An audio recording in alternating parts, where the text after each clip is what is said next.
నాకు చిన్నప్పటి నుంచి ఒక డౌట్ అండి.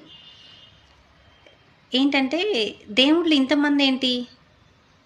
సూర్యుడిని పూజిస్తున్నారు, గాలిని పూజిస్తున్నారు, భూమిని పూజిస్తున్నారు, నీరుని పూజిస్తున్నారు, నిప్పును పూజిస్తున్నారు. ప్రతి ఒక్క దానిని ప్రతి ఒక్క కొన్ని కోట్ల కోట్ల దేవుళ్ళని పూజిస్తున్నారు. అసలు ఈ దేవుళ్ళలో అసలు వీటిలలో మనిషిని చేసిందెవరు? మనిషి ఎలా వచ్చాడు? అసలు వీళ్ళంతటికి వీళ్ళు ఎలా వచ్చారు? ఈ భూమి ఎలా కలిగింది? ఈ సూర్యుడు ఎలా కలిగాడు? మరి వీళ్ళు ఎవరికైనా పుట్టారు అంటున్నారు, మనుషులు అంటున్నారు, సూర్యుడు అంటున్నారు, ఈ గంగమ్మ అంటున్నారు. వీళ్ళకు కూడా తల్లిదండ్రులు ఉన్నారు అని అంటున్నారు. మరి ఇది ఎలా సాధ్యమో? అసలు ఈ దేవుళ్ళు ఎంతమంది? ఫస్ట్ దేవుడు ఎవరు?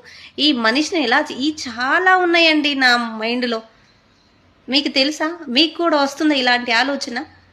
దయచేసి ఆలోచించండి. అసలు దేవుడెవరో? ఇంతమంది దేవుళ్ళేంటి?